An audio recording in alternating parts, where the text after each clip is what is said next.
I'm A.O. Scott, a film critic at the New York Times. I'm here at the Walker Art Center for a Regis dialogue with Hanif Kureishi, the British playwright, novelist, screenwriter, and film director.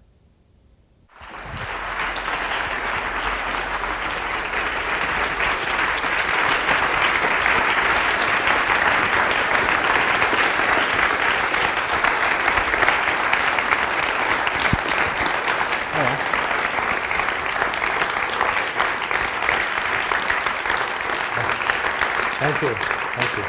Hi.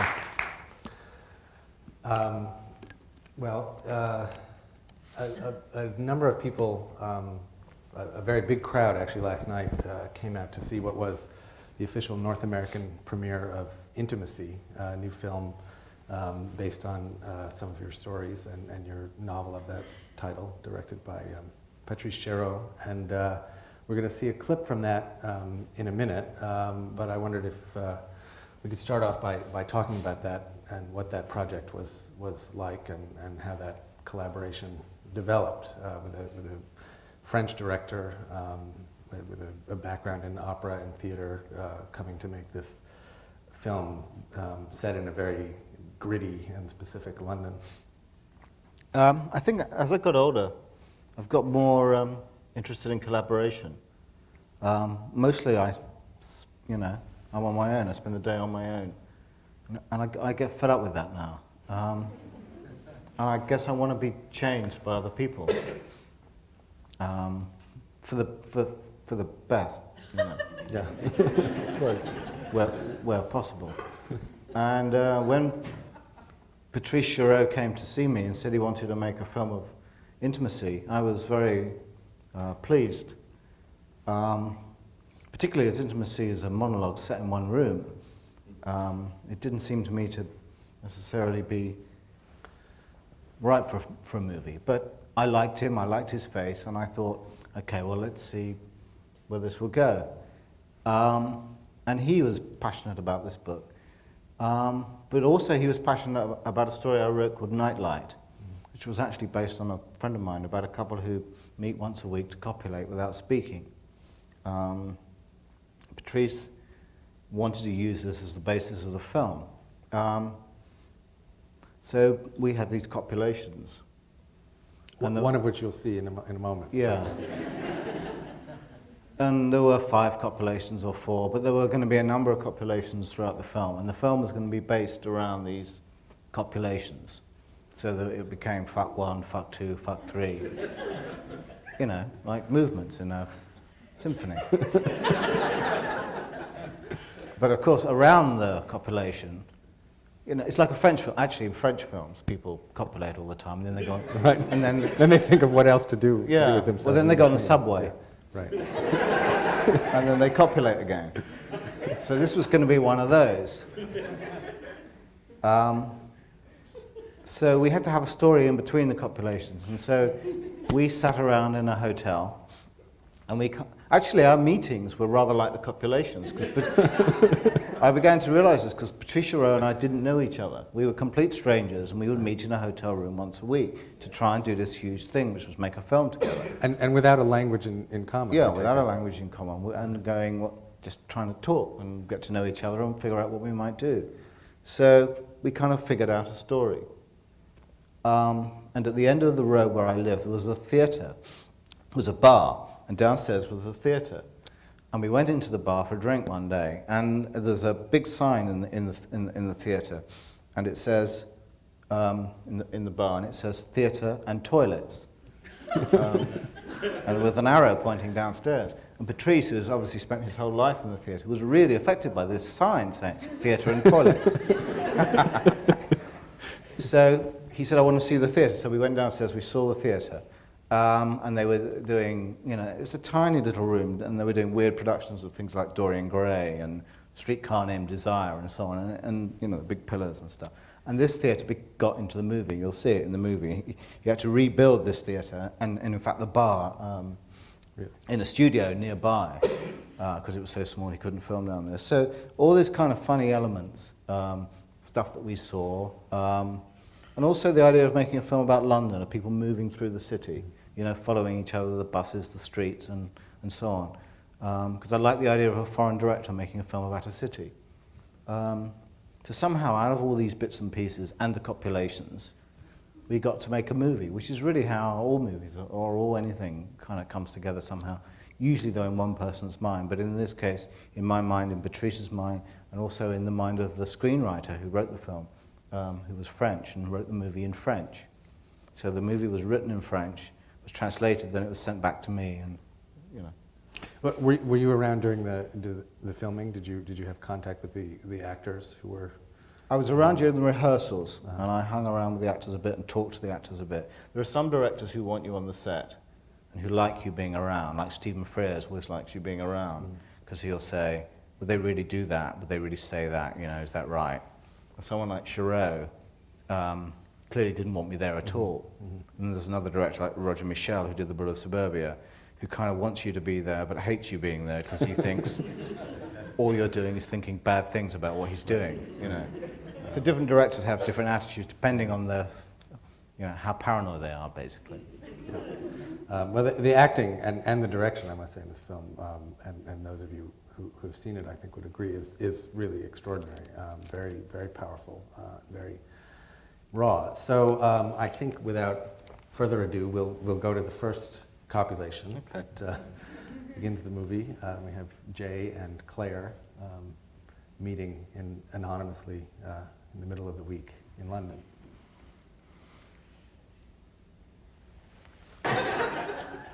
Having just concluded the copulation that I hope is being rewound at this moment.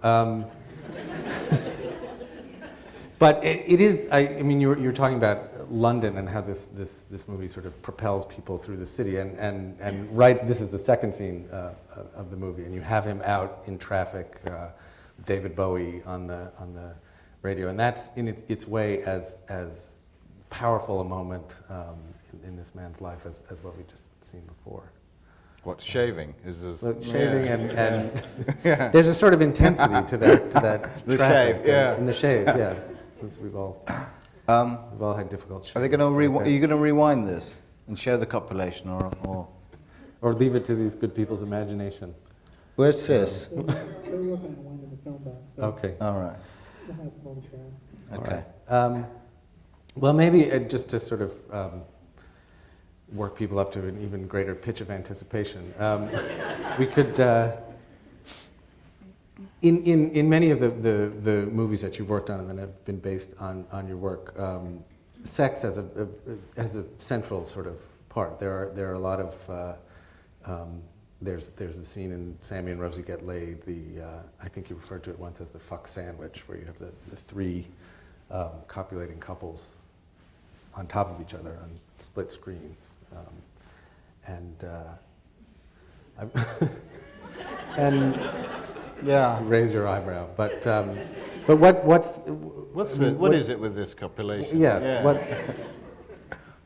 Thank you. That was the question. I guess I'm interested in, you could say, moments like that are dramatic.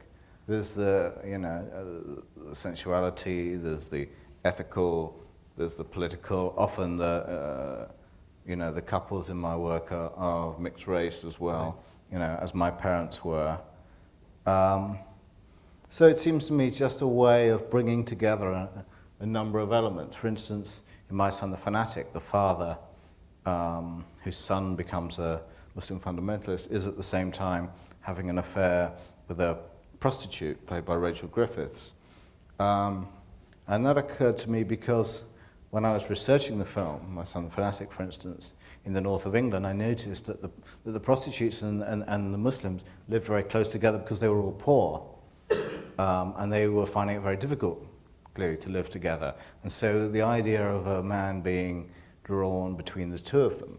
And of course, most of the taxi drivers in Bradford and Halifax drive the prostitutes around. Right. And the women, the Asian women, the Muslim women are mostly at home.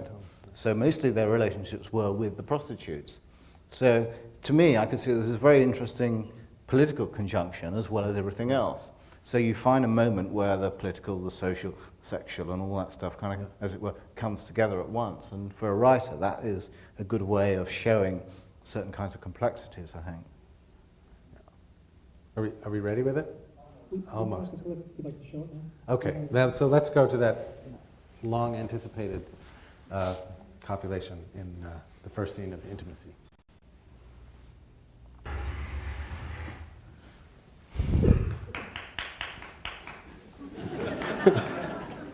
Who is that applauding? So then he shaves and goes to work. The other thing actually about this scene that's striking and that I think resonates with other films that you've done is the music. I mean, in both of the scene that we accidentally saw, he shoves the cassette in the car tape deck and is listening to David Bowie, and here you have the Clash and London Calling, and pop music in a way as much as sexuality seems to have a really central place in your work and in your characters' lives. Well, pop music was the only culture we had, and it was the general culture that we had. I mean, we would exchange records at school, and we wouldn't be able to talk about Chekhov. So that was our language. It also introduced me to the politics of the time. And actually, I remember I believe it's probably the first film, Easy Rider, is the first film that actually uses what they called then found music, i.e. they played records over the images. And I remember seeing Easy Rider in the Beckenham Odeon and being very impressed that they had Jimi Hendrix on the soundtrack, and I kind of thought, well, you can bring all these things together. And I remember, though, when I was writing The Buddha of Suburbia, being very anxious about whether you could put pop music in books. Because I'd never read a book before that had pop music in it, really. And could you write, literary or semi-literary books with about boys who like pop music? Right. Now you can't write a book without pop music in it. But in those days I was cautious and nervous about that. But of course that was the world in which I lived. So I wanted to kind of find a way of bringing them together, and obviously in the movies too. But Patrice put the music on this film, and he loves all that kind of music, and he I mean, it was his choice, the music. Yeah, I mean, it's interesting about the character too. I mean, she says, "Are those CDs in those boxes down there?" And here's a man who's fled from his family, left everything behind, but somehow is holding on to, what he takes with him. Is well, when you leave your wife or when you leave your husband, what records do you take with you? I mean, when there are those moments, and there's a moment like that in Sammy and Rosie when the couple are separating their books, and that's yours, that's his, and which ones you claim, which ones you want to take. And these seem to me to be particularly poignant moments about separation. Yeah. Let's backtrack a little bit and sort of talk about what led you up to this point and beyond. I should mention you also have a new novel that's just been published by Scribner's called Gabriel's Gift. But how did you start out to become a writer? And did you think you've worked in theater as a playwright and as a screenwriter and as a novelist, and I think are one of the few contemporary writers who seems equally at ease in all of these forms. So how did it come about? What brought you to it? Well, I can go back to that, but I was thinking about that the other day, and I was thinking actually one of the writers that was most prominent in my life when I was a young man actually was Graham Greene. Mm-hmm. And Greene obviously wrote movies, short stories, novels, essays, and so on. Film criticism too. Yeah, so it's not necessarily so unusual that. But I guess I started writing because when I grew up in the 60s in South London, I was the only Asian kid in my street, in the neighbourhood. And we didn't have multiculturalism, we didn't even have a word like racism and all of that. And it was rough, it was tough, and there was a politician in Britain, I don't know if you've heard of him here, called Enoch Powell, who was, a racist and made racist speeches. And I was looking at that and I was thinking, I've always been interested in flesh, in human flesh and skin. And I guess it's partly because when I walk down the street, people would say, Paki, or they would spit, because of the colour of my skin. Particularly also with my father, who was much darker, obviously, than me. So I got interested in flesh. You'd walk down the street and people would look at you and they would do bad stuff to their heads. And this, you internalize this. You begin to feel really bad inside about yourself, as they say. You begin to wonder what it is about you that's bringing on this badness in other people. And you feel very separate from other people. And there was writing in my family. So I started to write, I guess, in order to speak. To speak to other people I didn't know about the fact that other kids would abuse me or spit on me and, basically thought that I shouldn't exist, that Pakistani people shouldn't, be around in South London. So writing for me was a way of kind of huddling up with myself in order to speak, in the hope that after a bit there would be somebody else who would see this, would know that this went on and would kind of understand it. Because where I lived, there was I couldn't talk about this to anybody because most of my friends were,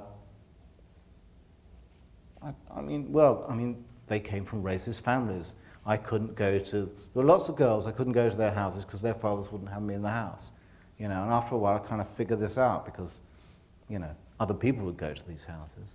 And so, you start to feel weird, and then to make sense of that, I started to write stories about this, rather like The Buddha of Suburbia, set at school about young men not unlike myself in this situation. And I read people like Richard Wright, James Baldwin. There weren't really any British writers who were dealing with this stuff. So I was just kind of finding a way of speaking about this, trying to get it outside of myself, as it were. And did you start out, was it fiction first, or was it fiction and drama? How did you gravitate toward the theater? Well, first of all, I wrote novels. I wrote 3 or 4 novels between, I guess, the age of 14 and 18.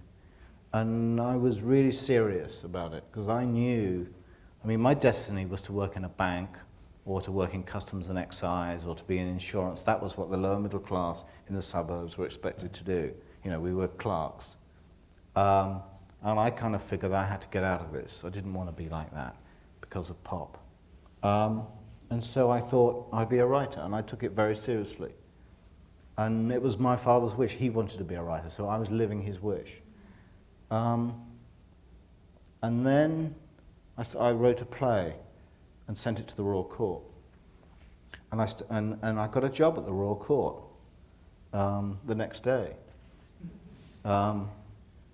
My father said, rather cynically, it's only because they fancy you. But I got a job. I was selling ice creams, I was working in the theatre, and I was working with Samuel Beckett 2 days later. He was rehearsing a play called Footfalls with Billy Whitelaw. And I was working in the theatre. It was great.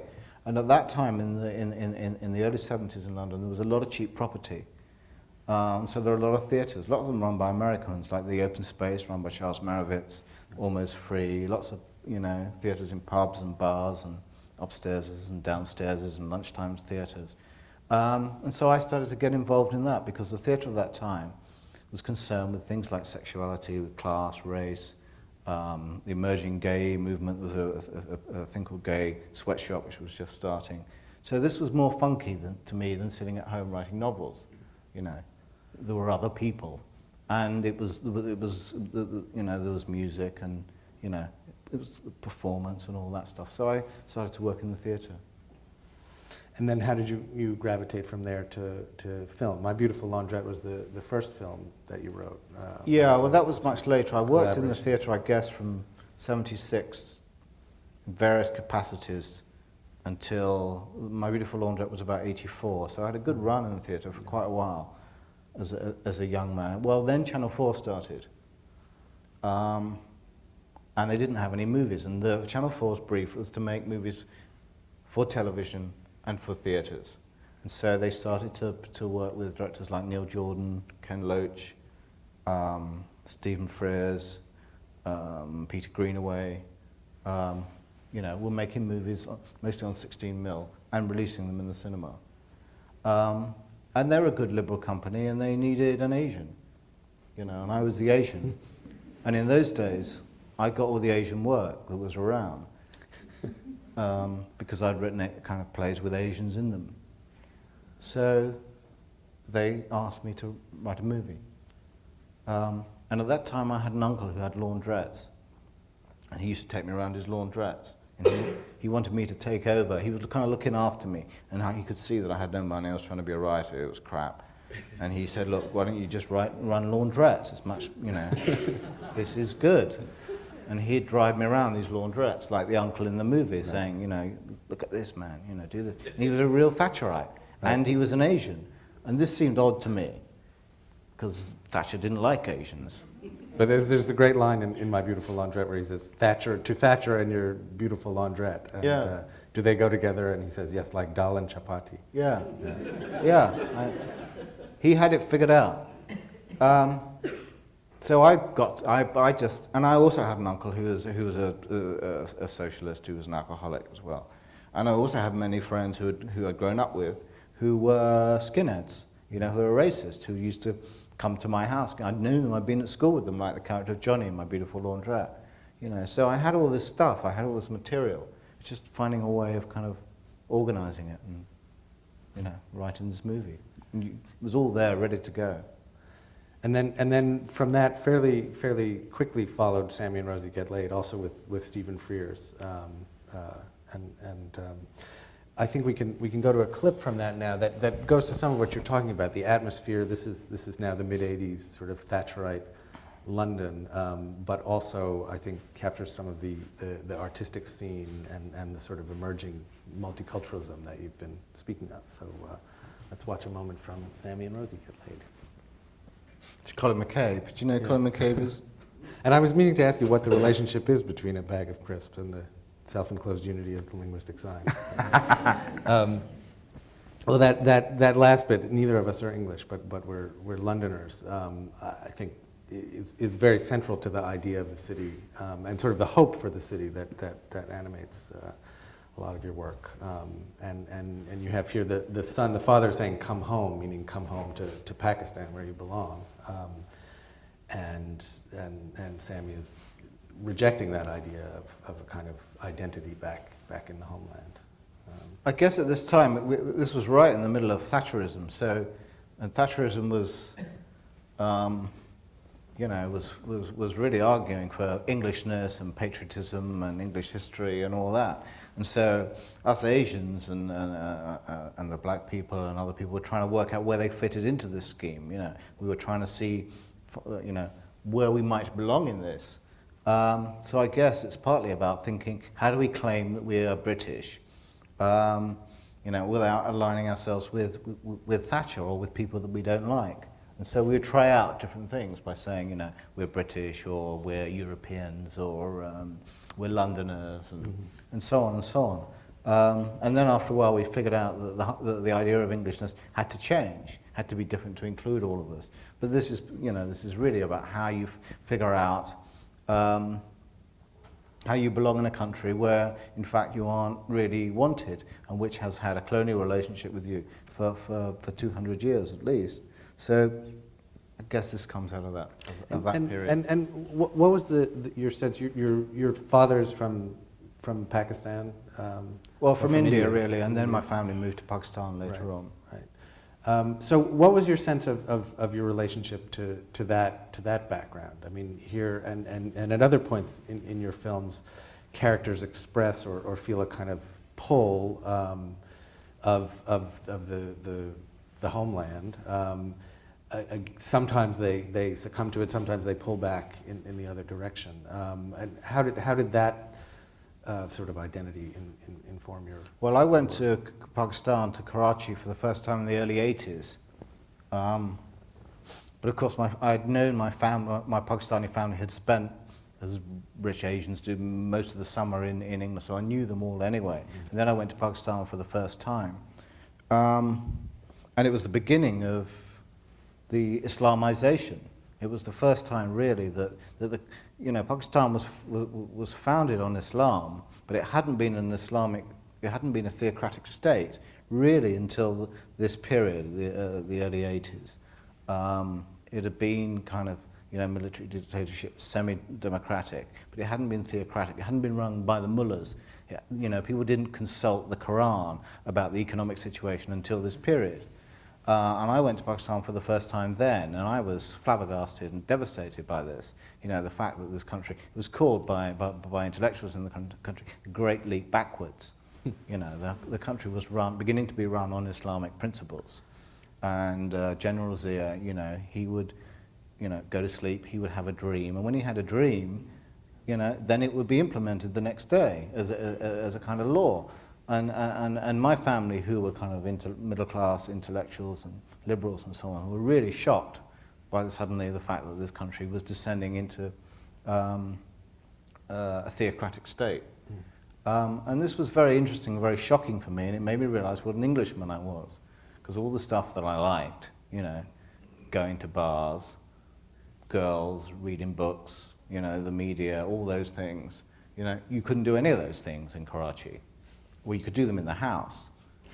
Right. Well, there's the line in Sammy and Rosie Get Laid about, I know your family in Karachi, every weekend they come over to our house for booze and bridge and VCR. Yeah, I mean, the chief of police used to come to my family's house in Karachi to drink whiskey. And I always used to say to him, you've got to arrest yourself, really. And all the whiskey would be, the bottles would all be in the bath to soak the labels off. So I could see that liberals were living under some kind of siege, and I became aware that the country was going in a direction that was very unpleasant to me. And I guess Sammy and Rosie is partly about that. And then later on, My Son the Fanatic became partly about what happens to countries. It's not a good idea, I realised, to found a country on theocratic principles. Yeah. Well, we're about to see a clip from My Son the Fanatic, which does sort of, in a way, flip this on its head. We have the main character in this one is a Pakistani taxi driver in the north of England, played by Om Puri in an extraordinary performance, who is quite, he has a hard life and he works hard, but he's in a way contented with being in England, and he has a son who is engaged to a proper English girl, and who begins to drift toward the Islamic fundamentalists and away from his father. And the scene we're about to see is a confrontation between them that I think gets very much at the issues we've been talking about.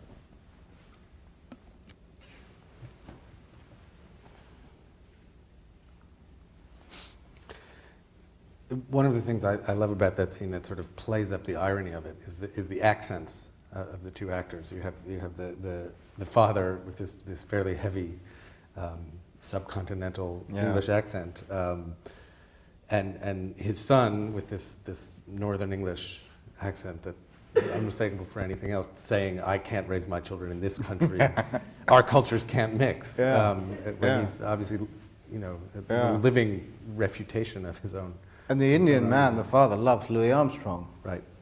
As did my uncles in Karachi. And the kids are turning away from all that. And I first noticed that actually in the early 80s, when my uncles, the older men, would sit around drinking, listening to their Louis Armstrong records. And the kids, my cousins, my age then, would be going to the mosque. And I remember them having conversations about Islam. And I took it for granted in a way that, young kids would be like me, would be cynical about religion, and I could see that they were starting to turn. And it's partly, it was disillusionment. I think they felt that they'd been let down by, capitalism hadn't brought them much, and communism, in China nearby and so on, hadn't done much for them either. And they were beginning to organize. And where they organized actually was in the mosques. And in the early 90s, after the fatwa against Rushdie, I started to go to the mosques, and I realized that the mosques were just right for political organization. The mosques weren't just like churches. They were, people were discussing, homosexuality, the place of women, the pure state in the Middle East. The Muslims would eventually, these were real political hotbeds, and I could see, other ideologies didn't really stand a chance because the infrastructure was already there. That's something that comes up also in your novel, The Black Album, where the young man who's the hero of that novel is pulled in a way in these two directions, sort of on the one hand toward the kind of Sammy and Rosie world of his music collection that he loves and the literature that he loves, and on the other hand he falls in with this very charismatic and persuasive group of Muslims, and that takes place around the time of the fatwa against Rushdie. Well, it's a cure for puzzlement. You know, we liberals are always worrying about things, but we don't know the answers to anything. You never know. What's the meaning of life? Where are we going to go when we die? What's going to happen? You know, what should we do? You know, if you have a complete closed system, a complete ideology, it's wonderful. These guys knew everything. Right. You know, you'd ask them a question about, oh yeah, you know, it was all in the book. And it's clearly what the young man in My Son the Fanatic is longing for in a way, and is longing in a way, I think, for a substitute father. He brings that religious leader into the house later on, into the movie, and installs him in his whiskey-drinking, jazz-loving father's house as a kind of slap in the face to this. But the irony is that a lot of these mullahs, they come over, but they don't actually want to go back to Pakistan. You know, they start watching the cartoons as he does in the films, and you know, much as they like Pakistan, they quite fancy staying in England and presumably in America as well. You know, the patriotism doesn't always extend to wanting to live in the place they're patriotic about. Well, there's another in a way the clip that's coming up from the Buddha of Suburbia, which sort of goes back from I guess we've moved from the Thatcher years forward into the Blair era with My Son the Fanatic. And with Intimacy, and now we sort of go back to the 70s, and we see a similar encounter in a way between a kind of political certainty in the scene we're about to see, a kind of a way of looking at the world that assumes that it knows the answer, and what happens when that confronts sort of the messiness and anarchy of real experience. To set this up just a little bit, the hero of the Buddha of Suburbia, young man named Kareem, who's also the product of a mixed marriage, and he's come to London, and he gets cast first in a sort of avant-garde version of The Jungle Book as Mowgli, which he performs in a loincloth and blackface, really, and is spotted then by the director of this sort of left-wing theater collective who enlists him in this epic production of post-colonialism, and so he has to prepare a character, and we'll see what happens when he prepares his character. It's the beginning of political correctness, I guess. Yes. We used to have these discussions in the 70s all the time about how you represented people, what your job as an artist was in furthering the revolution, and whether you were actually bringing the revolution nearer or further away by what you were doing with your work. And we really worried about these things, and we talked about them all the time. And it became very inhibiting for writers then, you know, were you furthering the revolution with that piece, or were you not, you know, et cetera, et cetera. And what's interesting, I think, also about this is the way that I was struck just watching the character of Anwar. What's happened just before the scene we saw is that his shop has been vandalized by racists, and you have often simultaneously in your work these very serious and dangerous and frightening political events unfolding. You have it in Sammy and Rosie Get Laid, which opens with the police shooting of a black woman. And then at the same time, or juxtaposed to that, this spirit of comedy and this sense that you can show these people and take very seriously the predicaments that they're in and the realities that they face, and also realize, as Kareem does, who I think is very fond of his uncle, that there's something comical about them. Yeah. Somebody said to me, that's your virtue and your flaw as a writer, that you are flippant. I take things seriously for a bit and then can see how stupid they are and how funny they are.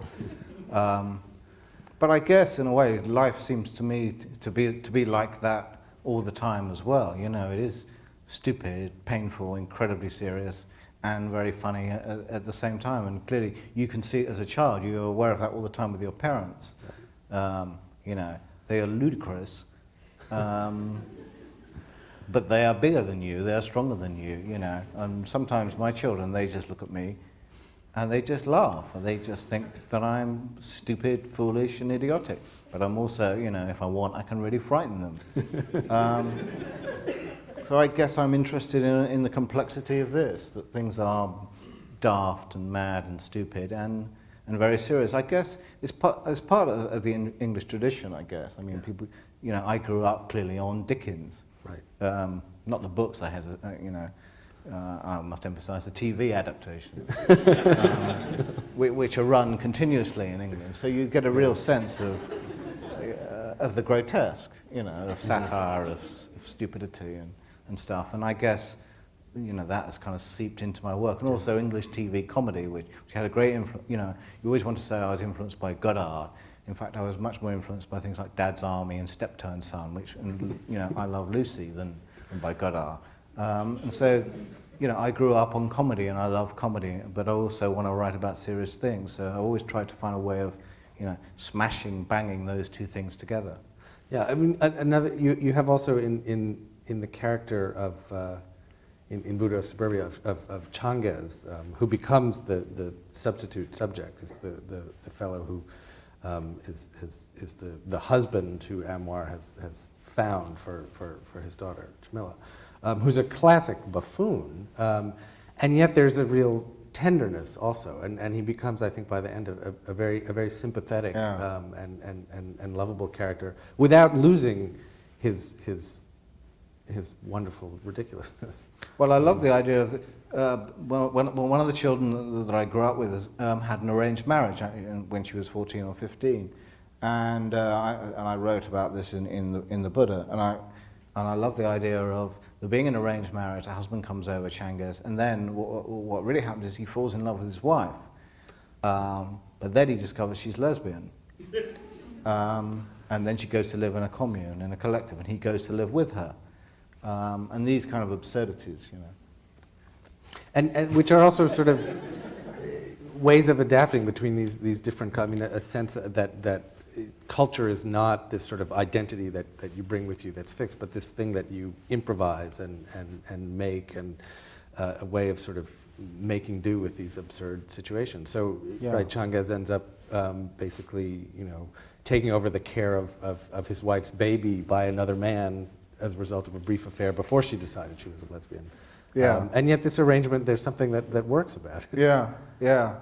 Well, cultures are mixed already. I mean, you know, I got turned on to American blues by listening to the Rolling Stones. You know, I love the Rolling Stones. I didn't realize there were, you know, this was black people's music originally. So then I listened to the Stones, and then I got turned on, you know, and I could see that, you know, these boys from Dartford, which was near where I lived, you know, and it was all mixing up already. As the character in My Son the Fanatic says, you know, you can't stop it happening, and when you do, you know, it's kind of fascistic. Yeah. I wondered, coming sort of back full circle to intimacy. I mean, we've seen, in a way, in these clips, and you see in your work, in the films at least, and also in the fiction, almost a kind of time-lapse picture of London, especially, and of England more generally, changing from the 70s up until the 90s. And I'm struck looking at intimacy, how the picture of London, even though this is now the sort of more comfortably multicultural London, perhaps, and certainly the more prosperous London of the present day, as compared to the 70s or the 80s, also seems in that movie to be a somewhat harsher, somewhat bleaker, at least as reflected through the lives of these characters, place. Maybe that's not generally true, but what's your sense of how the city, or maybe your relationship to it, has I think, changed? yeah, London seems to me to be changing, accelerating at an incredibly rapid pace, partly because of Britain's relationship with Europe, and so there are lots of immigrants, lots of refugees coming into London the whole time, and the city is in a constant state of turmoil. In the old days, the Asians would come over en masse and, and would integrate or assimilate in all kinds of ways. This seems to me like a permanent revolution happening constantly. And I think Patrice really gives a sense of this city really moving quickly now and changing in terms of its racial turnover incredibly rapidly. So that it isn't as if there is a stable population which is then, has to assimilate outsiders. I mean, the whole city seems to me to be made up now of outsiders in a way that I've never seen it before. I find that very interesting and very exciting, actually. Yeah. And has the one thing that seems in some ways also, and this may just be a difference in the kind of story it is, but in Intimacy it does seem that the politics has receded a little bit, at least as a central kind of activity in the lives of these characters. Well, until the other day, there wasn't any politics. It was the end of politics. Politics has now returned to our lives. Yeah. But for a while, politics seemed to me to be in people's bodies and seemed to be in people's sexuality. It seemed to me to be in the kitchen or in the bedroom rather than in the world, and that was quite interesting. Because we always had argued that the sexual was political. What did people want to do with each other's bodies? Once we got away from, once we were sexually liberated, as it were, what were we going to do with one another then? What were we using each other's bodies to do? And that seemed to interest Patrice and I for a while. And this film, Intimacy, was partly about that. What are other people's bodies for? What are we using them for? What is it to have a body? And all kinds of stuff like that.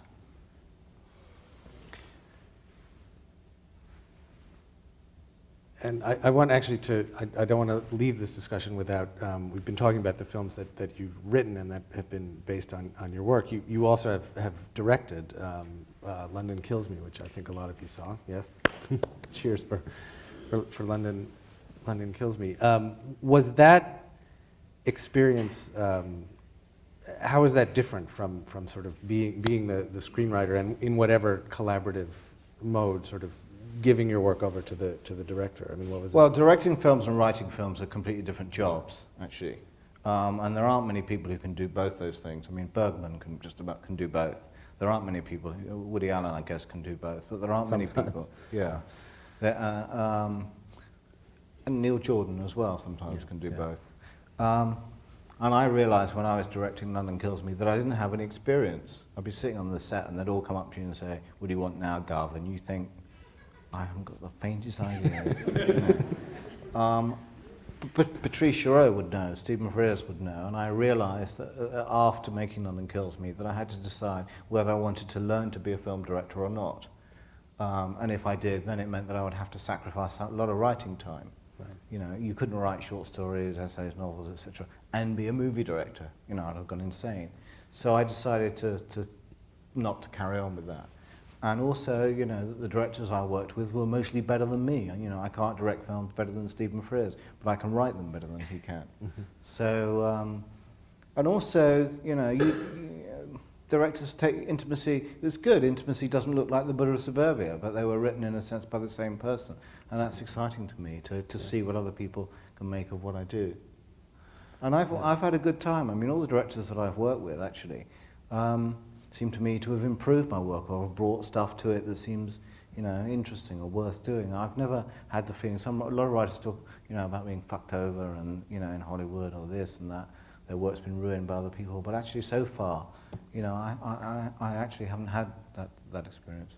And they seem to I mean, especially I think the Buddha of Suburbia seems to move from the page to the screen.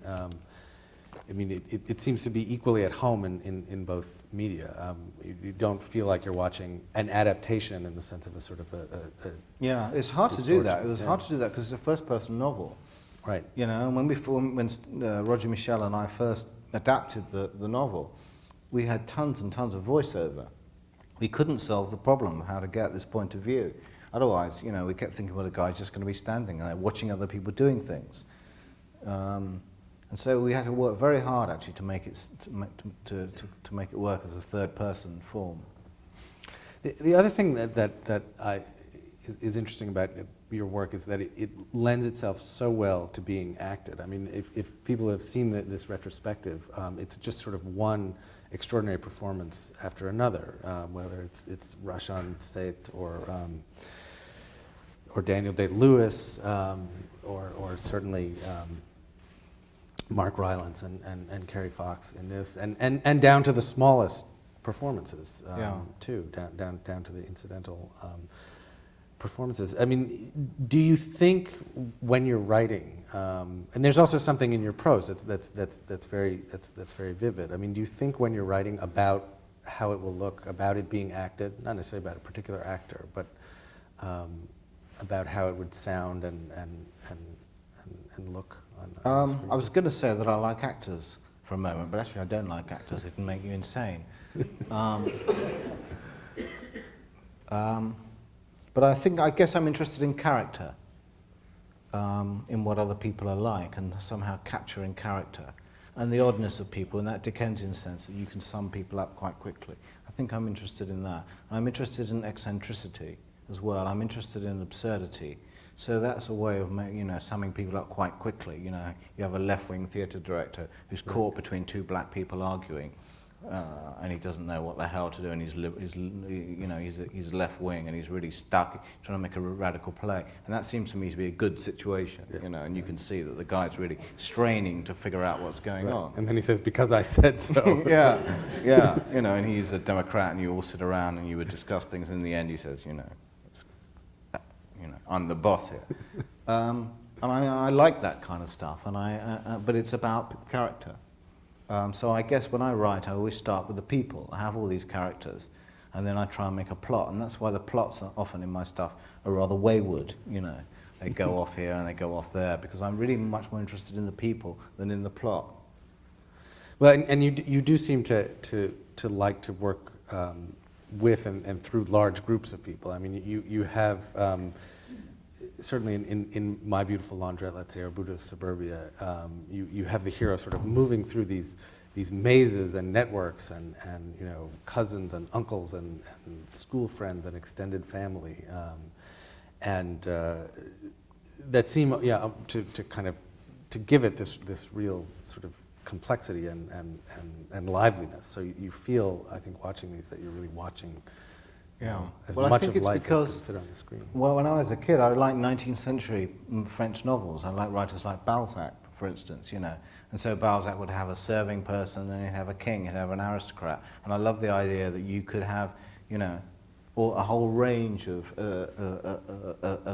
society. And the model was, it would be a young man who would be moving, usually in search of sex and marriage and money, throughout this. And that was the kind of model, not only for my books, but for my life, I think. And you start in the suburbs, and you end up in a House of Lords. And that's where I'm going, man, And on the journey, you run into all kinds of other people. And I loved the idea. Someone once said to me, the thing about Dickens is he knew everybody in London, and he'd know judges and poor people, and so on. And I like the idea that all these things are connected by people, somehow by someone moving through society. Well, I think we do have some time for questions to throw it open to the audience here. It's a little hard to see with the light. Oh, that's good. So right in the middle there. Yeah. I was curious, after having seen a few films in the retrospective, a couple of years back, my now fiance and I went to see the film East is East, and we saw Ampuri in that film, and then he again was in My Son the Fanatic. And I don't want to denigrate another film. We enjoyed it at moments, a little bit overly emotional at times, but I felt after watching this, I was curious if you had any interaction with that film, because it seemed to me sort of like Kureishi light after having seen the things in your retrospective. When I look back at East is East, a lot of the same themes were touched upon, but it was in this kind of devil-may-care way, and it was sort of melodrama packed into 2 hours, and I don't know, it seemed kind of Well, oddly enough... Sorry, I have to repeat the questions Oh, because the microphone, the audience is not mic'd, so sorry. The question was about this film, East is East, which is based on a play, I believe, written by the actor who played Sammy in Sammy and Rosie. He was the boy in the clip from Sammy and Rosie. Yeah. But there was a film that also has Puri in it and that touches on many of the similar themes. And I guess the question was what you had to do with the movie and what you think of it in relation to your own work. Well, before My Beautiful Laundrette, and I wanted to write for television because I wanted money, I would go to television companies and say like the BBC, and I would say, I want to write a film for your company about an Asian family, etc., or about a boy, all that stuff. And they would say to me, well, we're not going to do films about Asian families because no one's interested in Asian families. And it was very, very hard for me to break into television because minority programming, people wouldn't go for it. They just, Asian people were invisible. These stories weren't going to be told. It was really hard. I remember winning an award and a guy giving me a check, and he said, we really like your writing, but why don't you write about English people? I have never forgotten that to this day, And so it was tough. And then My Beautiful Laundrette kind of got through, and since then, there have been other writers and directors and actors, and you cast an Asian film now, and tons of Asian actors come in. In the old days, 2 actors would come in, it'd be one or the other. When we were casting My Beautiful Laundrette, the actors would come in. Stephen Frears would say, look, when you come in, bring all your friends.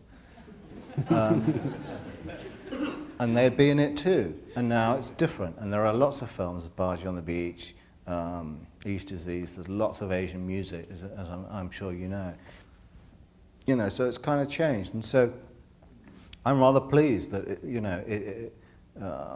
I didn't like East is East, and I guess I would say it's probably a rip-off of my stuff. It used to drive me crazy. I'd go to Italy to promote one of my books, and the first question would always be, what do you think of East is East?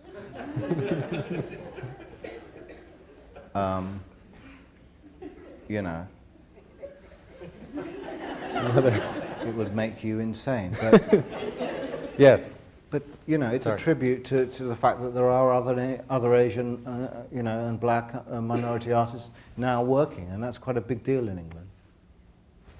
I think the question was there. Yeah. One of the characters in the clip you showed was Saint Kareem, with regard to the way that he was portraying an Indian character.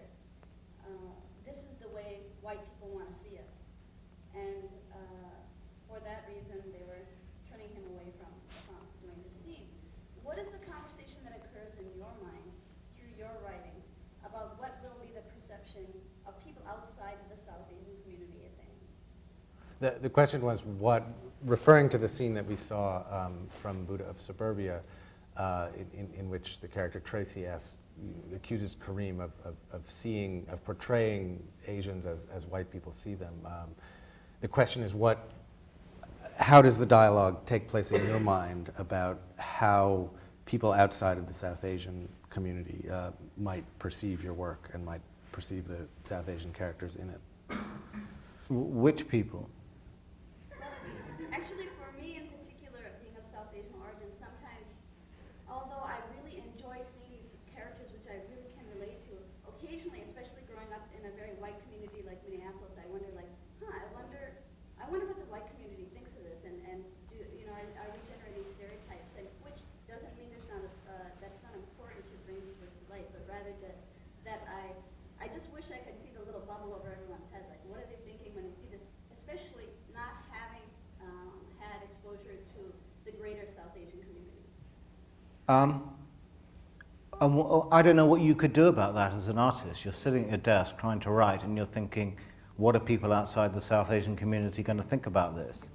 And it would just do your head in. You couldn't work in that way. It would be impossible. It would be, it would be like having sex being watched by your mother.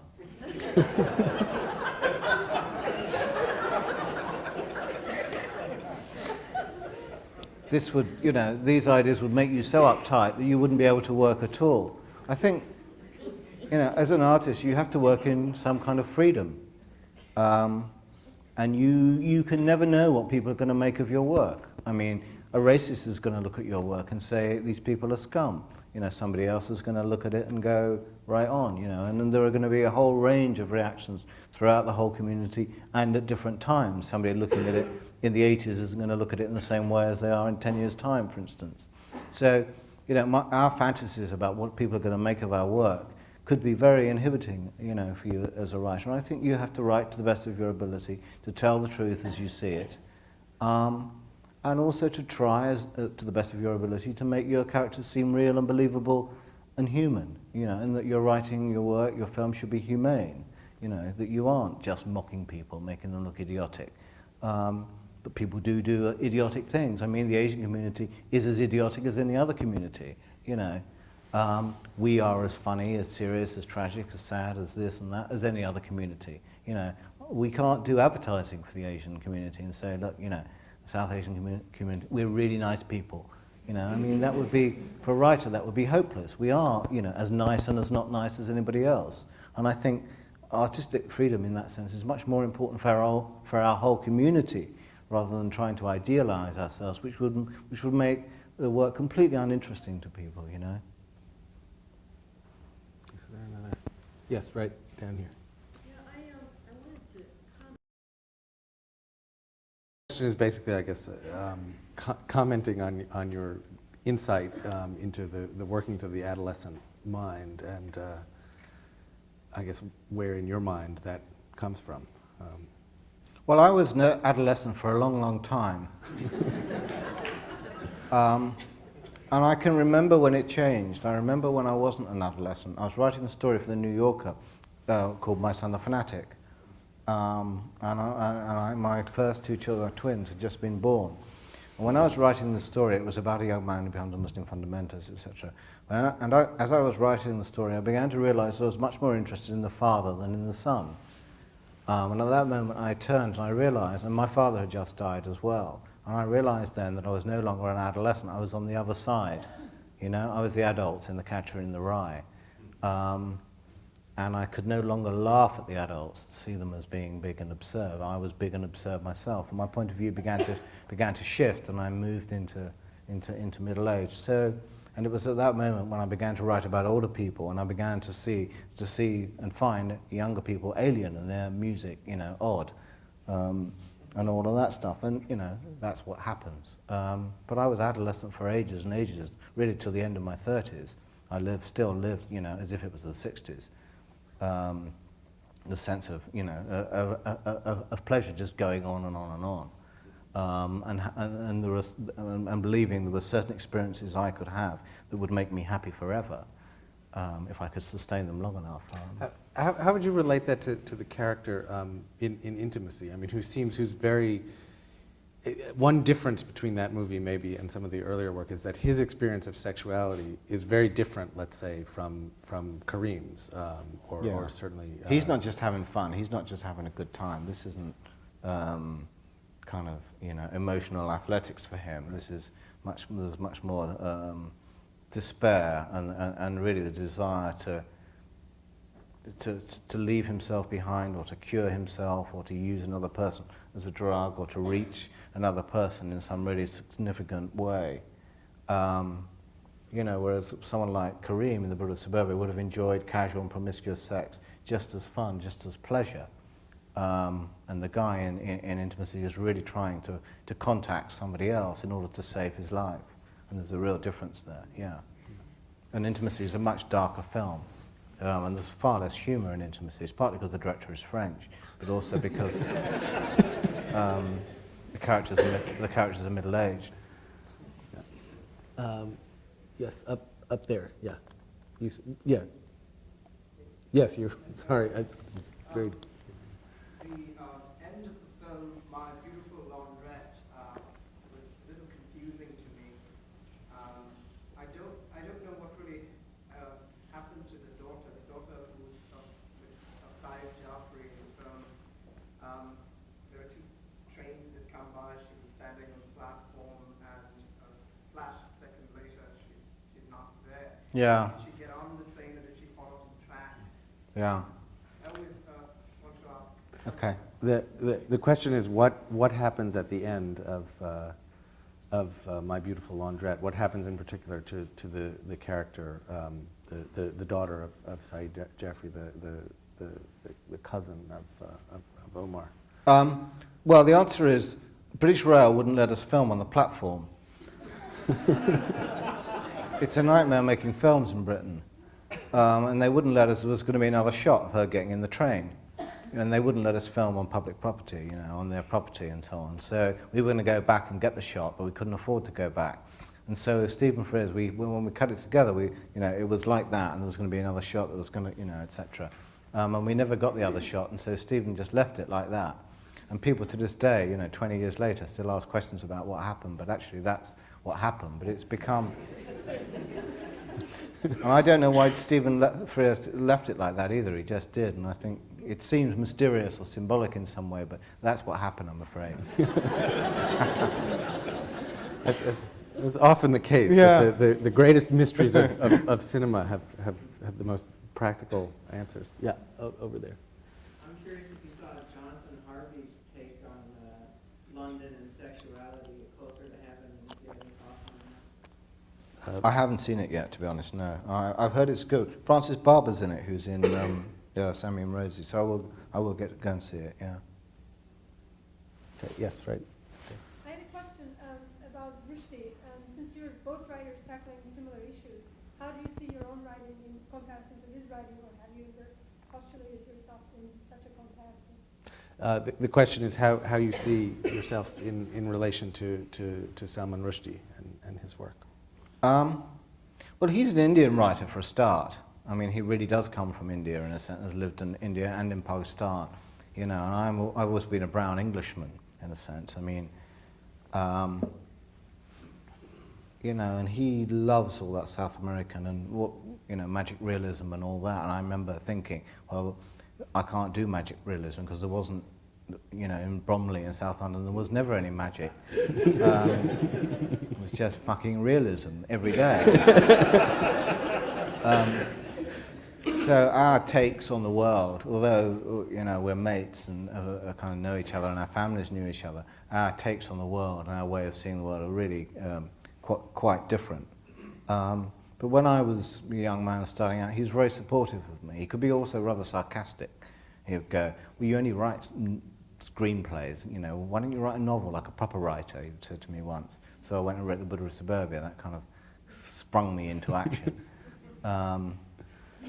But I can't say that there are any similarities really between us, apart from the fact that we're both Indian.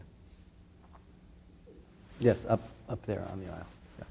One of the things that I've always enjoyed in your work is the centrality or the very matter-of-factness of queer characters.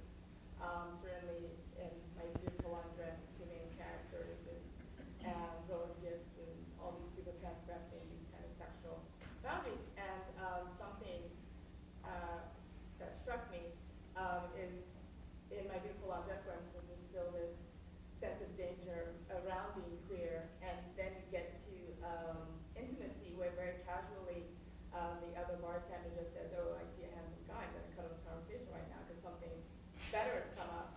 And I'm just curious about how, I'd like to hear your thoughts on just how this idea of queerness has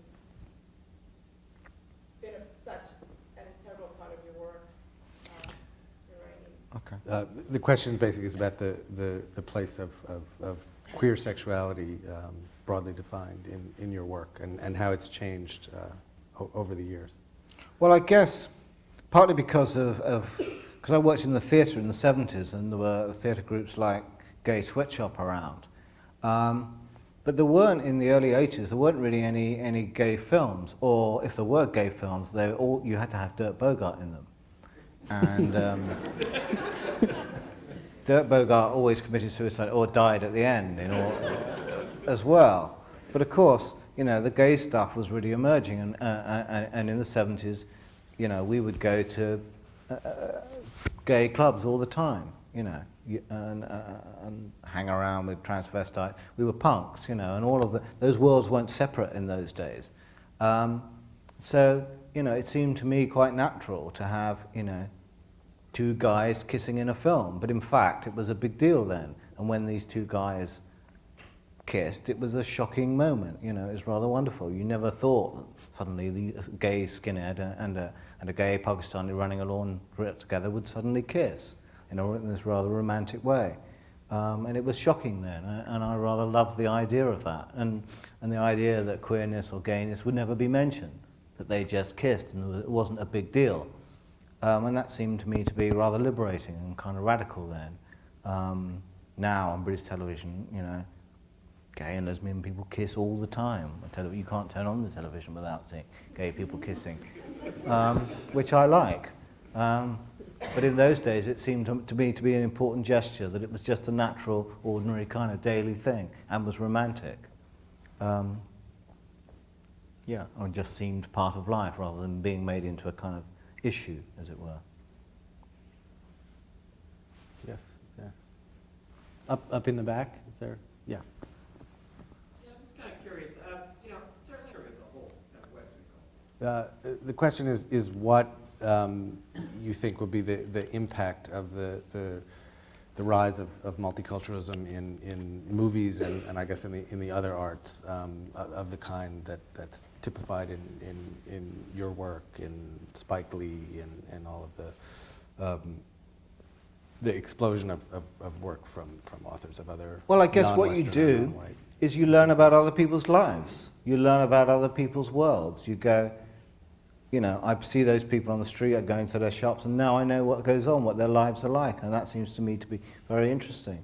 I'm not interested, I don't like tolerance, I'm not interested in tolerance. I don't want to live in a tolerant society. I want to live in a society in which people actually like each other, and don't just put up with each other, and actually they get to know one another. And I guess culture is one of the places where we do get to think about ourselves and get to think about the way other people are. So I want to see films about the weirdest, strangest, queerest, oddest corners of the world. And usually those filmmakers, those artists, those musicians, they usually have the most energy, It's the stuff on the outside and then it moves into the inside and it gets to be normal, and you're not interesting anymore, but there's somebody else out there who's telling you stories from somewhere that you've never heard before. And you go, wow, yeah, how, I want to know about that, I learn about that. And that's, I guess, one of the things that literature, culture does, is tell us stories about people from out, from far away, and we begin to see that they're, rather like us. Over there. Any comments on the predicament that Pakistan finds itself in today between the United States and Afghanistan? The question is about the current situation of Pakistan in light of recent events, I guess, after the September 11th attacks and its position between the U.S. and Afghanistan. Well, I can see that Pakistan is in a pretty difficult position because there's a large and quite militant population in Pakistan, and the mosques and the mullahs and the Mawvis and the Islamicists are very powerful. On the other hand, a good deal of the population also wants to live in a liberal democracy. And I think that this crisis is going to bring out a real tear in the country between these 2 points of view, of whether the country is going to really become a complete a theocratic state like Iran, or can move to some kind of democracy. But there never has been democracy in Pakistan, and it's a kind of benighted country. And it seems to me to be that it was founded on a hopeless idea, which is that you build a country on religious principles. And it's very difficult to get much liberalism in there. But in a sense, liberalism, is going to help those people. I have no idea what's going to happen, but I think it could be terrible. There could be a real conflict between those people who want liberalism, who want democracy, and particularly on behalf of the women, because I could see that my aunts, who were running magazines, who, one of my cousins was an airline pilot, they were very sophisticated women. And when the Islamists moved in, these women couldn't go out of the house, they were losing their jobs, they felt, they were really being pushed down the social scale. So I really worry particularly for the women, for instance, who under Islam, they don't have a good time at all. So I hope that, that the West does something to liberate the country rather than to oppress it further. Yes, in the middle there. What happens next to Jane, Claire? The question is, what happens next to Jay and to Claire, the main characters in Intimacy?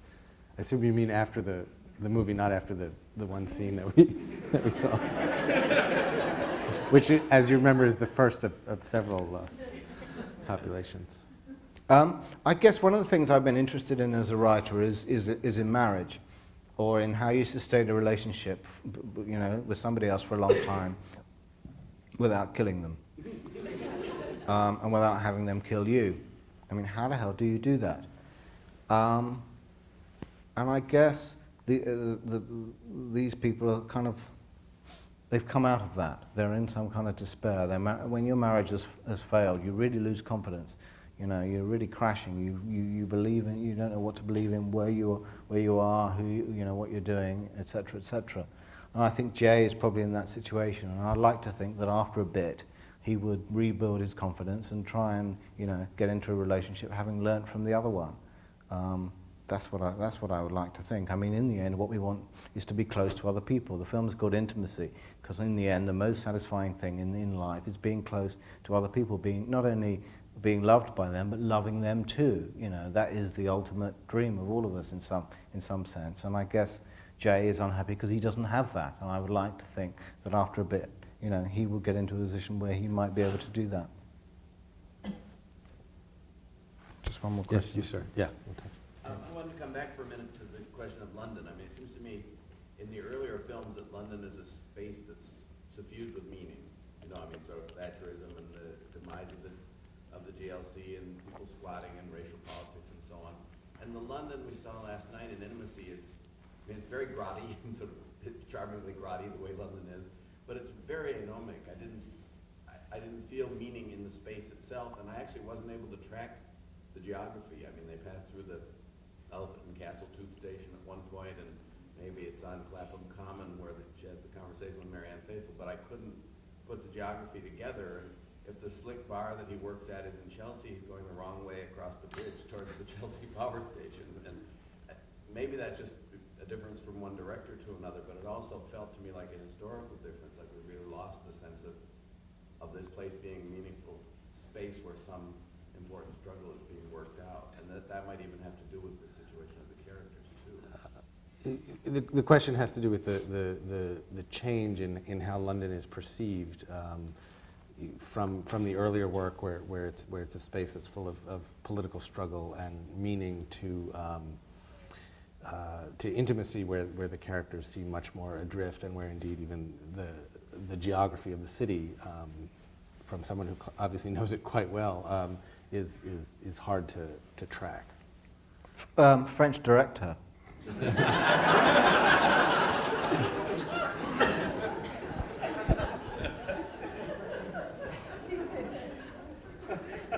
By which I mean seriously that I don't think, Patrice Roy came to London, he lived in London, he loves London, and I think he shot London really well, and it looks like the London that I live in. It's a very beautiful picture. But I don't think Patrice was interested in the gradations of the city, or could get to grasp that in the way that if you live in a city, you know that in that street, and over there, there are real differences because you walk them every day, and I could do that in my district just as you can do that in your district. But I don't think Patrice could do that, and I don't think he was able to do that. And I don't think he could understand, it's impossible to understand, class differences, and for instance, that would be a mystery to somebody else, just as French society would be a mystery to me. So I think that he couldn't and was not and couldn't be interested in that in the same way, and showed the city as being rather beautiful at times, but kind of anonymous in the way that you suggest, and couldn't invest each space with meaning in the way that somebody who knew the city well could do. But he saw the city freshly, and he loved the light, and he makes it look beautiful. So, it works both ways in a sense with a foreign director. The overall impression is going to be kind of, let's say, less precise than it would be with somebody who knew the area. Is it also possible that the space just is less meaningful than it was in the mid-'70s? No, I don't think. No. Meaning is what you put in, not what's there already. You find it, you make it, you build it, you create it. Right. And I think on that apt note, We thank you all for coming, and thank you, Hanif. For